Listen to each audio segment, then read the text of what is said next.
গত ঈদ থেকেই তো আমরা লক্ষ্য করলাম যে দর্শক কিন্তু সিনেমা দেখতে চায়। তাদের মন মতো সিনেমা হলে তারা অবশ্যই হলে এসে দেখে। সেটাই বড় কথা। আর সবচেয়ে বড় কথা যে আমাদের ছবি মানুষ দেখছে, দর্শক আসছে। এটাই আমার কাছে মনে হয় যে একটা বড় প্রাপ্তি। আসসালামু আলাইকুম, এনটিভি দর্শকদের স্বাগত জানাচ্ছি। আমি স্পেশাল করেসপন্ডেন্ট জাহিদুর রহমান। দর্শক, আজকে আপনাদেরকে নিয়ে এসেছি বসুন্ধরা সিটিতে, সেখানকার স্টার সিনেপ্লেক্সের শাখায়। এখানে আজ বিশেষ প্রদর্শনীর আয়োজন করা হয়েছে। নন্দিত পরিচালক সঞ্জয় সমাদ্দার পরিচালিত এই ঈদের ছবি ইনসাফের, যে ছবিতে অভিনয় করেছেন তাসনিয়া ফারিন, মোশাররফ করিম, শরীফুল রাজ সহ অনেকে। আমরা এখান থেকে জানাবো কলাকুশলীদের কথা এবং দর্শকরা ছবি দেখে তাদের অভিমত কি সেটাও চেষ্টা করবো আপনাদের জানাতে। আপনারা আমাদের সঙ্গেই থাকুন। দর্শক, আমরা পেয়েছি গুণী অভিনেতা ফজলুর রহমান বাবু ভাইকে। বাবু ভাই, ঈদের কটা ছবি দেখেছেন আর ইনসাফ নিয়ে আপনার প্রত্যাশা কেমন? আমি অভিনয় করেছি এরকম 3টে ছবি। একটা হচ্ছে তাণ্ডব, ইনসাফ এবং নীলচক্র। তো 3টে ছবি করেছি, 3টি ভালো লেগেছে এবং সবচেয়ে বড় কথা যে দর্শক দেখছে। এবং গত ঈদ থেকেই তো আমরা লক্ষ্য করলাম যে দর্শক কিন্তু সিনেমা দেখতে চায়। তাদের মন মতো সিনেমা হলে তারা অবশ্যই হলে এসে দেখে। সেটাই বড় কথা। আর সবচেয়ে বড় কথা যে আমাদের ছবি মানুষ দেখছে, দর্শক আসছে। এটাই আমার কাছে মনে হয় যে একটা বড় প্রাপ্তি এবং এটা একটা শুভ লক্ষণ যে আমাদের সিনেমা একটু করে ঘুরে দাঁড়াচ্ছে।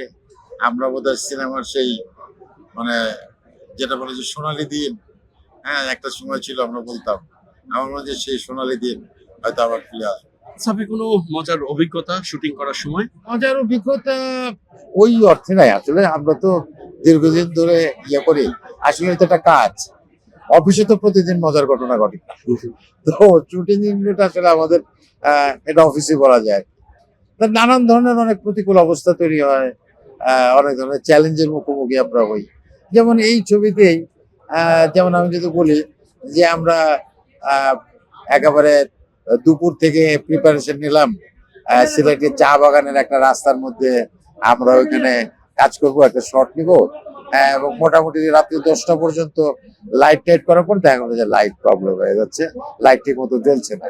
সে রাত্রি 10টা পর্যন্ত ইউনিটের বিশেষ করে লাইটের যারা লোক, অ্যাসিস্ট্যান্ট ডিরেক্টর সবাই মিলে চেষ্টা করলো, কিন্তু হলো না।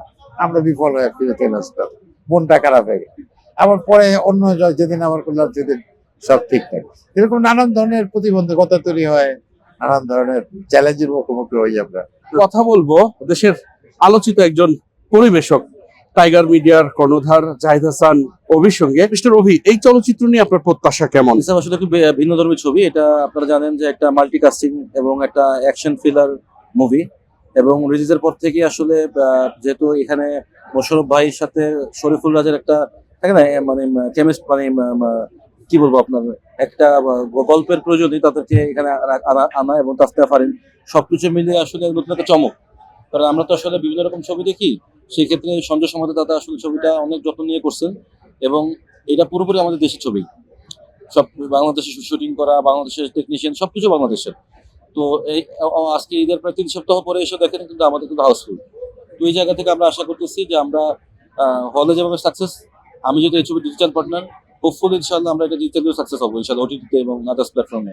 প্রথমে আপনারা কোন প্ল্যাটফর্মে এই ছবিটা মুক্তি দেওয়ার কথা ভাবছেন? মিটিং চলছে এখন। আমরা বড় কোনো প্ল্যাটফর্মে আমরা যাব, তো আরো হয়তো 2 মাস পরে যাব। মানে আমাদের মাত্র তো 3 সপ্তাহ গেল, আরো 2 মাস পরে আমরা ওটিটিতে রিলিজ করবো ইনশাআল্লাহ।